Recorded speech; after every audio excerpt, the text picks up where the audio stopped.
अब आते हैं हम लोग क्वेश्चन नंबर 2 पे। सो क्वेश्चन नंबर 2 बोलता है A and B are equal partners. ठीक है, जो भी है पहले हम लोग ये चेक कर लेते हैं कि एग्जैक्टली करना क्या है। तो इस क्वेश्चन में आपको करना है journal entries and the balance sheet. तो पहले फॉर्मेट ड्रॉ कर लेते हैं हम लोग। सो क्वेश्चन नंबर 2, सो यहाँ पे फॉर्मेट आएगा आपका जर्नल एंट्रीज का।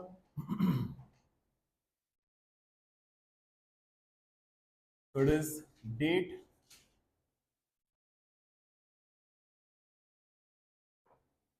particulars, LF, debit, credit। मैं सेकंड पेज पे बना लेता हूँ यहाँ पे फिर से, क्योंकि थोड़ी ज़्यादा एंट्रीज होती हैं। तो date, particulars, LF, debit, credit, और यहाँ पे बन जाएगा मेरा बैलेंस शीट।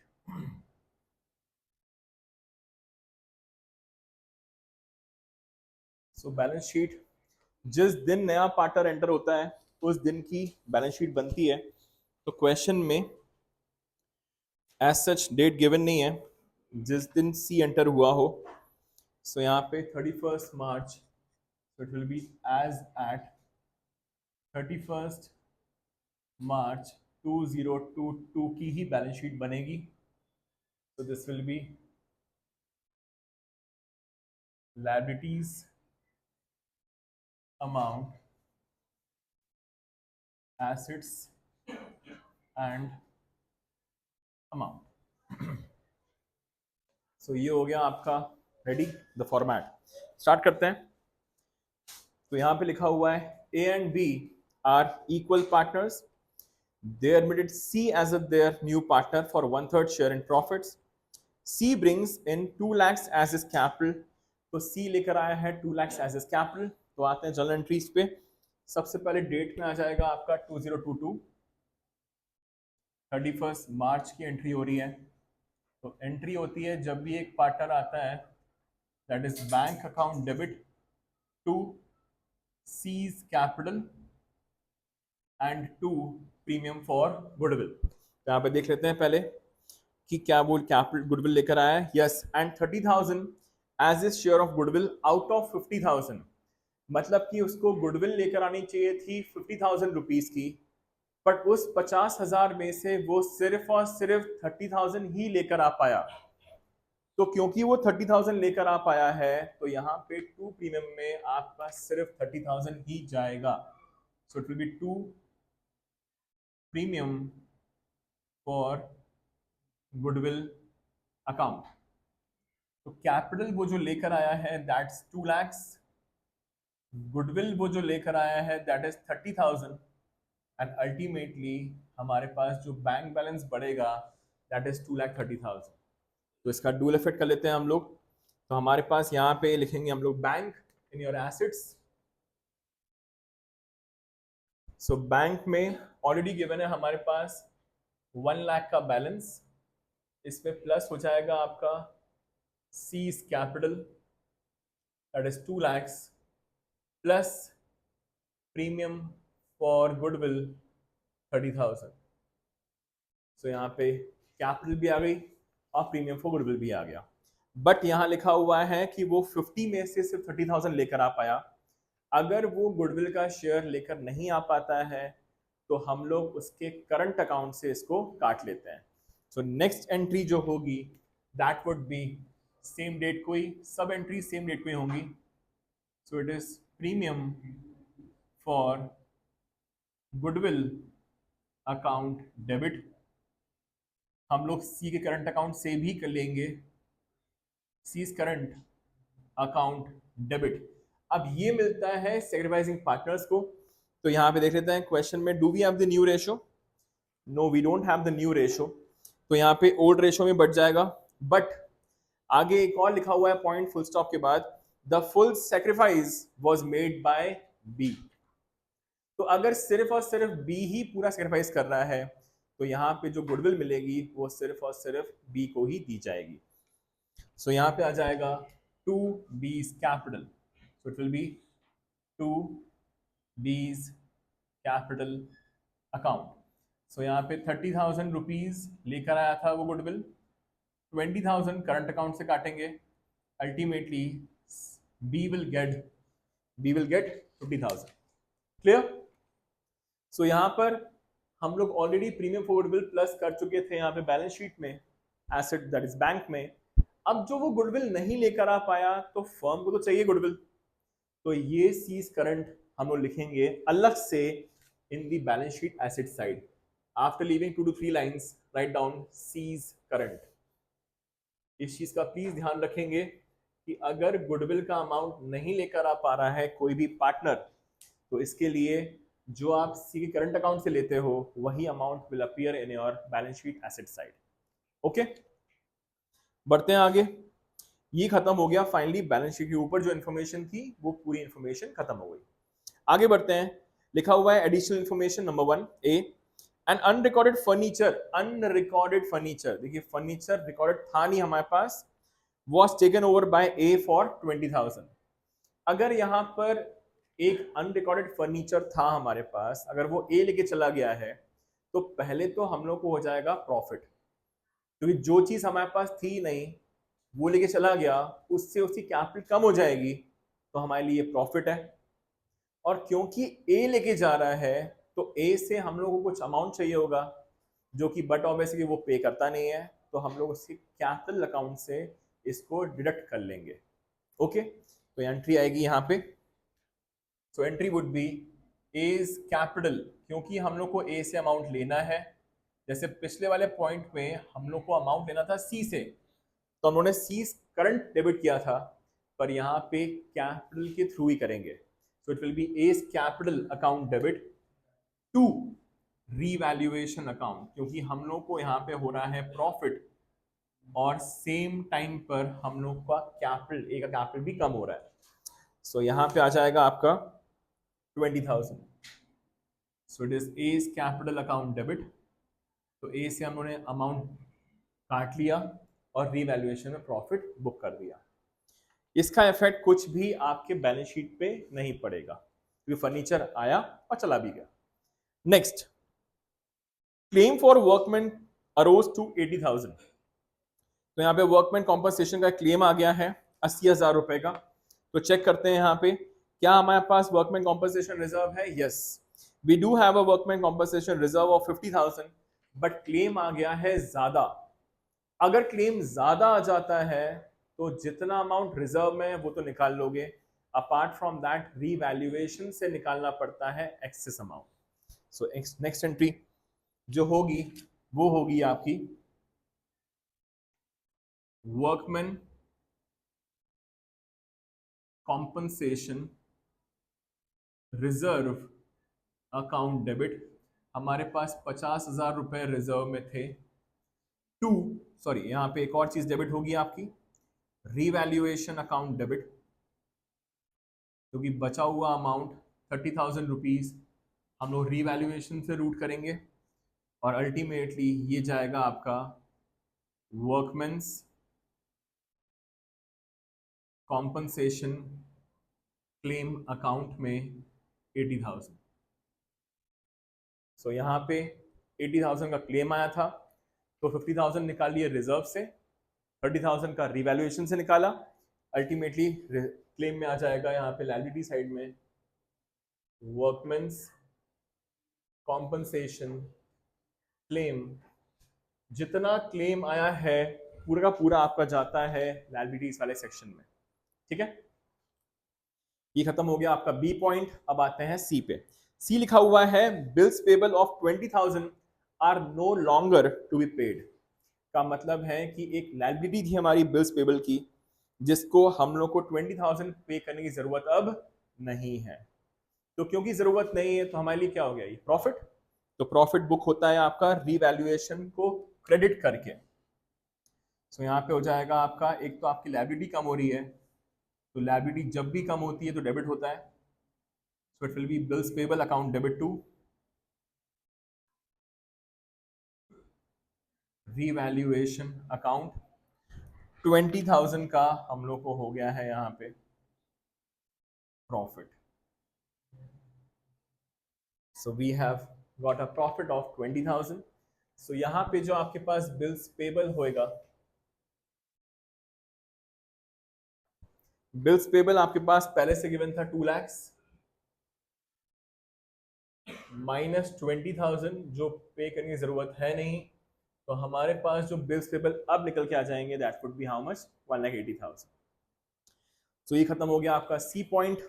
अब आते हैं लास्ट डी पॉइंट पे, the capitals of A and B. अब ये वही पॉइंट है जो पिछले क्वेश्चन में था, एडजस्टमेंट ऑफ कैपिटल वाला। तो this written the capitals of A and B are to be adjusted as per the capital of C. तो सी जितना लेकर आया है उसके हिसाब से ए और बी का कैपिटल एडजस्ट करना है, for which adjustment is to be made by opening current accounts. जैसे पिछले क्वेश्चन में हम लोगों ने किया था by bank, that is to bank and by bank करना था, वहां पे बैंक के थ्रू एडजस्टमेंट हो रहा था, यहाँ पे करना है करंट अकाउंट के थ्रू। ठीक है, सो यहाँ पे आएंगे हम लोग कहां पर, अपने वर्किंग नोट पे। तो please come to your working note number 1। So यहाँ पे निकालेंगे हम लोग टोटल कैपिटल। टोटल कैपिटल आपकी निकल के आएगी जितना भी सी लेकर आया, तो C has brought in 2 lakhs as is capital, 2 lakh capital लेकर आया, multiplied by his share, reciprocal of his share. तो यहाँ पे 1/3 के लिए आया है, so 2 lakhs multiplied by 3/1 will give you 6 lakhs। So 6 lakhs पूरी फर्म की कैपिटल होनी चाहिए, माइनस करेंगे इसमें से सी का कैपिटल जो कि है 2 lakhs। ये माइनस करने पे जो आपका अमाउंट आएगा दैट वुड बी 4 lakhs। तो 4 लाख रुपए होनी चाहिए capital of A and B. तो इसी को हम लोग उठा के बांट देंगे ए और बी में उनके न्यू रेशो में। I don't think new ratio given है, तो ये बढ़ जाएगा आपका ए और बी में old ratio that is equally.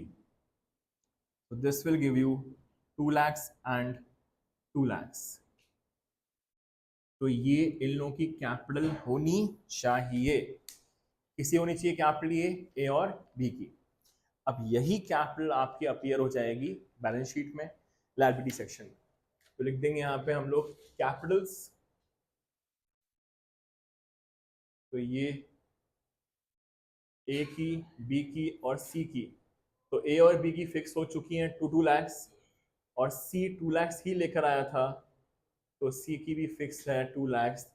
तो अल्टीमेटली कैपिटल जो होनी चाहिए थी पूरी फर्म की 6 lakhs, तो ये आ गया आपका as a whole 6 lakhs। Clear? तो ये हो गया आपका एडजस्टमेंट वाला चीज खत्म। अब जैसे ही आपको बताया था मैंने, जैसे ही आपके एडिशनल इन्फॉर्मेशन हो जाते हैं आपको आना होता है अपने बैलेंस शीट पे, वो खाली करनी होती है। तो स्टार्ट करेंगे with the liability section. Capitals given है तो अभी कुछ नहीं करेंगे हम लोग। वर्कमैन कॉम्पनसेशन रिजर्व हम लोग ऑलरेडी यूज कर चुके हैं। प्रॉफिट एंड लॉस अकाउंट आपके लिए होता है लायबिलिटी वाला सेक्शन का प्रॉफिट, इसको उठा के बांट देंगे हम लोग उसी डेट को।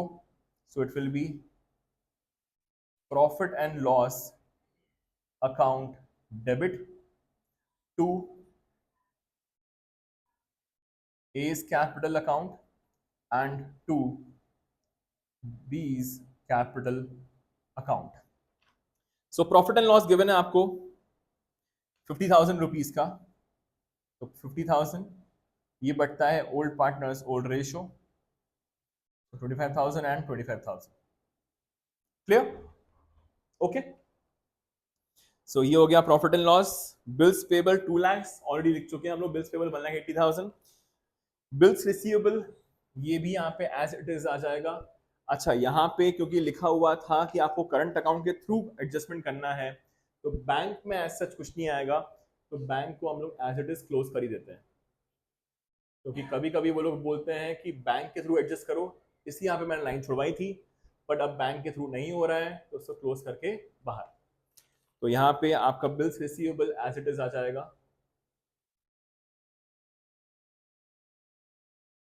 बिल्स रिसीवेबल गिवन है आपके पास 2 lakhs। इसके बाद है लैंड गिवन है आपके पास जिसमें कोई भी चेंजेस एज सच नहीं हुए, that has been given to you 3 lakhs. Next is building, given है आपके पास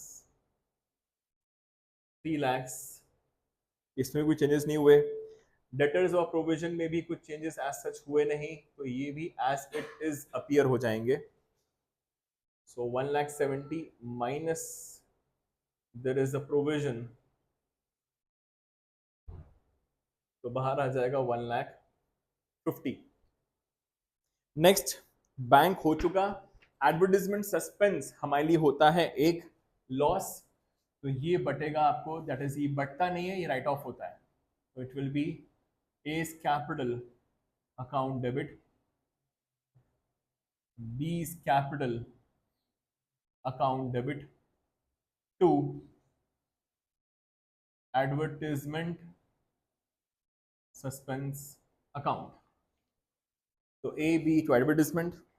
तो एडवर्टीजमेंट है आपके पास 50,000, it's loss, it's an accumulated loss, old partners, old ratio only.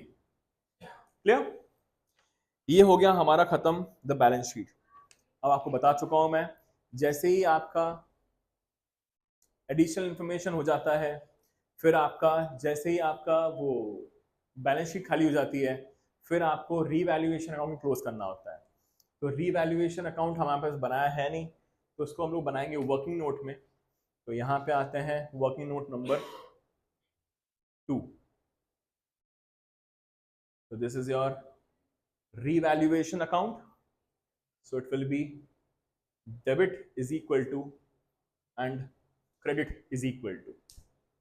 तो जितनी बार डेबिट हुआ है देखते हैं यहाँ पे एंट्रीज में, रिवैल्यूएशन क्रेडिट हुआ है थर्ड एंट्री में 20,000 रुपीज. फिर आपका रिवैल्यूएशन डेबिट हुआ है 30,000 रुपीज फोर्थ एंट्री में. फिर आपका रिवैल्यूएशन फिर क्रेडिट हुआ है फिफ्थ एंट्री में 20,000 रुपीज. इसके बाद आपका रिवैल्यूएशन बस और कहीं अपीयर नहीं हुआ. तो यहाँ पे आपका डेबिट का टोटल आ रहा है 30,000 और क्रेडिट का आ रहा है 40,000. सो यहाँ पे we have got a profit of, क्योंकि आपका credit side is much more heavier, तो 40 minus 30 you have a profit of 10,000. अब ये 10,000 हम लोग बांट देंगे इन्हीं के ओल्ड पार्टनर्स ओल्ड रेशियो में. सो एंट्री हो जाएगी आपकी revaluation account debit to A's capital account to B's capital account. So we have a profit of 10,000. तो ये आ गया आपका 10,000, 5,000 ईच, ये बढ़ गया. क्लियर? अब बताया था मैंने, सबसे पहले रिवैल्यूएशन क्लोज होता है, फिर आपका पार्टनर्स कैपिटल. तो again we don't have the partners capital account, तो हम लोग यहाँ पे लिखेंगे नंबर 3, उसका भी वर्किंग नोट बनेगा partners capital account. So we have A, we have B and we have C. सबसे पहले पार्टनर्स कैपिटल अकाउंट में आप लिखते हो बाय बैलेंस ब्रॉट डाउन उन लोगों की कैपिटल्स. तो इन लोगों की जो कैपिटल्स गिवन है हमारे पास ऑलरेडी, वो गिवन है 4 lakhs एंड 4 lakhs. इतने कैपिटल्स आपके पास ऑलरेडी गिवन हैं. अब आगे देखते हैं हम लोग, जितनी बार भी पार्टनर्स कैपिटल यहाँ पे ए बी सी क्रेडिट हुए होंगे उतनी बार प्लस होंगे, और अगर डेबिट हुए हैं तो माइनस हो जाएंगे. तो यहाँ पे सी का कैपिटल क्रेडिट हुआ है 2 lakhs, तो यहाँ पे आ जाएगा सी में 2 lakhs. नेक्स्ट आपके पास है, ये दिख रहा है यहाँ पे बी का कैपिटल क्रेडिट हुआ है, तो बी में प्लस कर देंगे इसको 50,000 रुपए, बी में प्लस कर दिया. उसके बाद ए का कैपिटल डेबिट हुआ है, ए का कैपिटल, तो ए से माइनस कर देंगे इसको 20,000 रुपीज. इसके बाद लास्ट में 25 एंड 25 क्रेडिट हुए हैं, तो प्लस हो जाएगा ये 25,000 एंड प्लस 25,000. इसके बाद यहाँ पे डेबिट हुए हैं, तो यहाँ पे माइनस हो जाएगा आपका 25,000 एंड 25,000. फिर आपको क्रेडिट हुआ है 55, तो ये हो जाएगा plus 5000 and plus 5000। Is that okay? खत्म। अब अगर यहां तक क्लियर है तो इन लोगों के कैपिटल के जो बैलेंसेस निकल के आ रहे हैं वो देख लेते हैं कितने आ रहे हैं। तो दिस विल गिव यू 25 में से 25 गया, 0 हो गया। 5 ये हो जाएगा आपका 3,85,000। ये हो गया आपका 3,85,000 फॉर मिस्टर ए। बी की बात की जाए तो 25 गया तो 455, सो ये आ गया आपका 4,55,000। सो ये आ गए हैं कैपिटल्स आपके ए और बी के। अब समझिएगा यहाँ पे मेन चीज, यहाँ बोला गया है ए और बी की कैपिटल्स को एडजस्ट करना है सी के हिसाब से। तो जब हम लोगों ने एडजस्टमेंट किया था यहाँ पे सी के हिसाब से, तो ए का जो कैपिटल निकल कर आया था that is how much 2 lakhs, और बी का भी आया था 2 lakhs। तो इन लोगों के इतने इतने कैपिटल्स होने चाहिए, पर जस्ट अभी आपने कैलकुलेट किया तो कितने निकल के आ गए? 385 और 455। मतलब दोनों ही पार्टनर्स के कैपिटल हमारे बिजनेस में ज्यादा हैं। क्योंकि दोनों के ज्यादा हैं तो इनको कम करने के लिए हम लोग को इनको पे ऑफ करना होगा। तो क्योंकि हम लोग पे ऑफ टू बैंक के थ्रू नहीं कर सकते, तो हम लोग कैसे पे ऑफ करेंगे? Through the current account. तो क्योंकि उन लोगों की कैपिटल हम लोग को 2 lakhs मेंटेन करवानी है, तो उन लोगों की कैपिटल हम लोग क्या करना है? कम करना है। अगर किसी भी पार्टनर की कैपिटल को कम करना होता है तो आपको करना पड़ता है डेबिट। यहाँ पे एंट्री करेंगे तो यहाँ पे दोनों की कैपिटल कम करना है, तो it will be as capital account debit. अब ये अमाउंट ट्रांसफर कर देंगे हम लोग उसके करंट अकाउंट में। अगर यहाँ पे करंट अकाउंट के लिए स्पेसिफिकली मेंशन नहीं होता तो हम लोग टू बैंक कर रहे होते। सो यहाँ पे 3,85,000 रुपीज का है और 2 lakhs मेंटेन होना चाहिए, तो यहां कर देते हैं हम लोग माइनस 3,85,000। तो ये जो डिफरेंस आएगा दैट इज 1,85,000।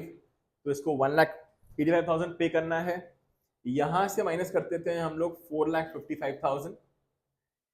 सो यहां पे आपका 2,55,000 निकल के आ जाएगा। तो इसको 185 पे करना है, तो यहाँ पे S capital to S current आ जाएगा आपका 1,85,000, और इसको 255 पे ऑफ करना है, तो इसकी एंट्री हो जाएगी B's capital account debit to B's current account 2,55,000। Is that okay? अब जैसे ही हम लोगों ने यहाँ पे ए को कैपिटल डेबिट कर दिया, बी को भी डेबिट कर दिया, तो डेबिट मतलब कि माइनस करना। तो अगर हम लोग 185 माइनस करेंगे 385 में से, तो 2 lakhs आ जाएगा, और वो आ गया 2 lakhs। और बी का इसमें से 455 में से माइनस करेंगे 255, तो आपका आ जाएगा 2 lakhs अगेन। क्लियर? अब यहाँ पे ए का करंट और बी का करंट यहाँ पे हम लोगों ने उसको ट्रांसफर कर दिया है यहाँ पे। तो यहाँ पे क्या हो जाएगा आपका? तो यहाँ पर हम लोग को ये अमाउंट वापस करना है, तो हमारे लिए हो जाएगी ये एक लायबिलिटी। तो लायबिलिटी में लिख देंगे हम लोग एज करंट और बीज करंट, तो it will be A's current account and B's current account. So A में आ जाएगा 1,85,000 और बी में आ जाएगा 2,55,000, और ये हो जाएगा आपका क्लोज। दोनों साइड टैली हो जाना चाहिए, देख लेते हैं।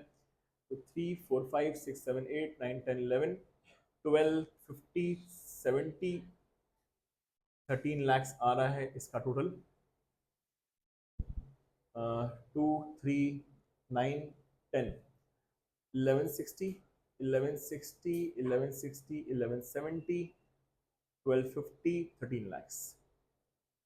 सो ये हो गया आपका 13 lakhs टैली। तो ये खत्म हो गया आपका क्वेश्चन नंबर 2। तो finally question number 1 and 2 were similar, that is यहाँ पे जर्नल एंट्रीज और बैलेंस शीट है, वहां पे आपका revaluation partners capital balance sheet था।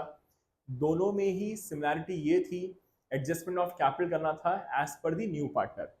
ठीक है, अब आते हैं क्वेश्चन नंबर 3 पे।